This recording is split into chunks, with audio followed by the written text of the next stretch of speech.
Good afternoon, good morning, good evening from wherever you're listening from. Welcome to another time of health and wellness with Olajumoke. Today, we'll be talking about common illnesses in children. Why do I choose to discuss this topic? I've been reached out to by a couple of my friends asking for some health advice for their kids, and I'm like, okay, I think this video can help be a reference point for other mothers so they can help take care of their children. Not only for mothers, trust me, every caregiver, everyone who have a child in your home, in your society, very close to you. I believe some of this discussion today will be a huge benefit to you. So why do children get sick? Germs are everywhere, just as we know. And we know that children, they play closely together. So most times they rub on one another, they touch the same surfaces when they go to play around or even in their home company. And another reason why children get sick is because children don't cover their mouth, or when they sneeze, they don't cover their sneeze very well. So all of this helps spread illnesses around. So when should we start getting worried when our children are sick?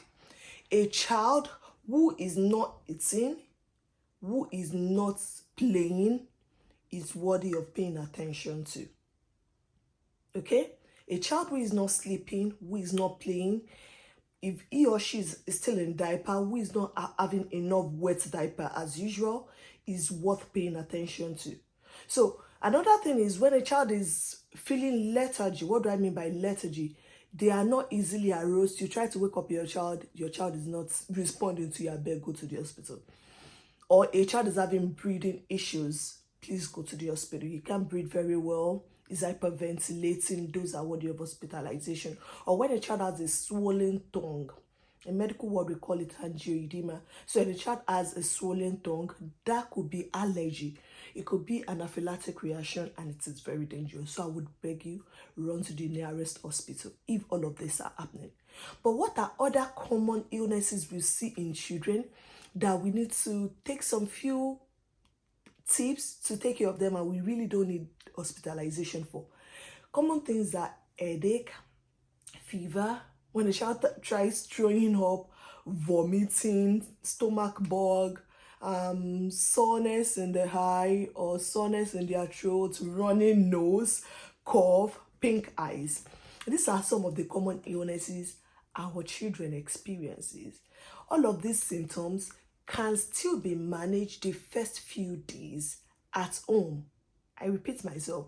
Some of these symptoms I mentioned can still be managed the first few days at home. As a caregiver, as a parent to a teenager, to a toddler, to infant, I would encourage you to have at least paracetamol, Tylenol, ibuprofen in your house. Those are regular things you cannot always do without. Just have that in the house. So if they have a fever, a temperature above their normal range, you can, if you are really concerned, give Tylenol. Look at the dosage on your bottle of medication and give. You can give that as much as 4 to 6 hours till they feel resolved. In fact, if you have a very good pediatrician, they will tell you, keep them at home. That's the first thing. So if your child is feeling sick, please don't send them to school. Don't send them to childcare. I know the reason why you paid for those services is so that you can concentrate on your work. But please, if your child is not feeling well, just to prevent the spread of diseases to other children, I encourage you to please keep them at home. So when you are keeping them at home, what are you encouraging? 1, promote hydration. If they are feeling fever, headache, most likely fever may be due to dehydration. So make sure you give that child enough fluid. Now, I call it fluid and not water because some of those kids may not want to take water when they are not feeling well. So you can give them anything that appeals to them, and it's a drink. Water, popsicle, anything like that appeals to them. I will not encourage too much of juice. You can dilute their juice with water.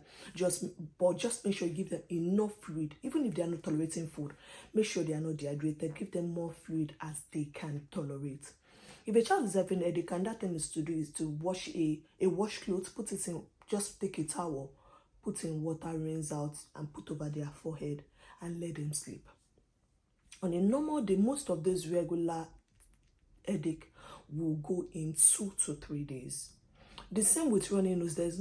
Most time running nose is due to virus, so people don't prescribe medication.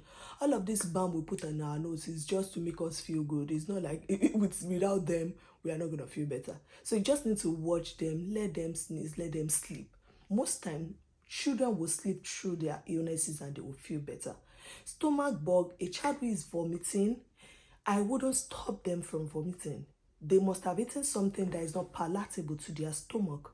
It could be a stomach bug. Let them throw up. When they are done throwing up, their stomach will feel settled. One thing you can do when your child is throwing up is to have this oral water at home. So if they are really having so much vomiting and diarrhea, I will give them more oral water, the ORS or the electrolyte water. I don't know what you call it in your vicinity. So I will give them that rather than just plain water. So give them that so that they can get more vitamins and electrolyte through this fluid. But if a child is vomiting, I wouldn't stop them. Let them throw up. Once they feel better, it will stop. If they're having diarrhea, they must have eaten something that is not palatable, just like I said, to their stomach. Let them poop. Don't stop them from pouring. Let them go. Let them go. Once they are done, especially if it doesn't last for more than 2 to 3 days, notes. If it doesn't last for more than 2 to 3 days, keep them at home. Give them fluid. Okay? But once it now starts getting beyond 3 days, then I will call my pediatrician. I'll call whoever is taking care of your child and let them know. But all of these few symptoms I've mentioned doesn't need hospitalization. Even with pink eye, most time pink eye is a viral infection. For most viral infection, there are no medication. They are just, what do we call it? You just control the symptoms. So for the pink eye, just leave them. With time it will go. Control pain if they have pain. Give them Tylenol, give them paracetamol, give them ibuprofen. So what are the ways we can prevent all these common illnesses in our children? One, make sure your child is up to date with their vaccination. Please, I beg of you. Make sure your child is up to date with their vaccination. Establish a care with a primary care physician, a pediatrician, who you go to every couple of months. And there are a list of those immunization a child is supposed to take from birth till I believe about 12 or above. There are a list of that online. I can get that for us during our next discussion. But make sure your child is up to date with their vaccination. This is one of the ways to prevent common illnesses. Where I am presently, there is what we call flu vaccine. In the flu season, they encourage your children to get flu vaccine. So in case they catch a flu, it can help reduce the symptoms or at least avoid getting flu.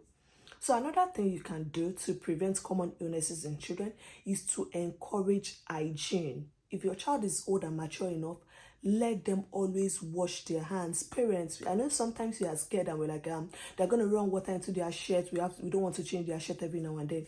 Hand washing is a critical way to prevent the spread of diseases. If they have picked up any germs, when they wash their hand, they feel good. So before they eat, please wash your hand. Even after eating, wash your hand. When you feel like you have touched any surfaces you're not sure of, wash your hand. In fact, research has documented that hand washing is much more better than just applying hand sanitizer. So as much as possible, you can get water into your hands and soap, wash. Let them sing their ABC song as they are washing their hands. You know, they would my children's school, they encourage them to sing ABCDEFGHIJK It takes 20 seconds or more. So that would help them to be thorough in washing their hands. Encourage your children to wash their hands. Lastly, encourage your children not to share their utensils, their spoons, their fork, their cups at home. Ensure if you have more than a child, they have their own spoons, they have their own cups, especially at the table. You can wash them together, obviously, but avoid allowing them to share cutleries, especially when one of them is sick and you don't know, or especially when one of them have a running nose. You don't want to transfer that virus from one child to the other. So please, make sure your child have their utensils. And parents, when you are feeding them, let's not cut with our teeth. We may also have some virus or illness going on. So if possible, cut with your cutleries, cut with the knife. If you are sharing your meat and beef with your children or your whatever you're sharing with them, and make sure that you don't share their spoons with one another. Even if you are feeding multiple children on the table, have a spoon for each person. These are some of the ways you can control or prevent illnesses If you have any question on what I share today, I would appreciate if you can share with me in the comment section. All of this information and many more can be seen on Mayo Clinic and other websites that talks about children's health. Till we meet again on Health and Wellness with Olajumoke, I want to encourage you to stay positive, stay safe. Okay, for now, bye.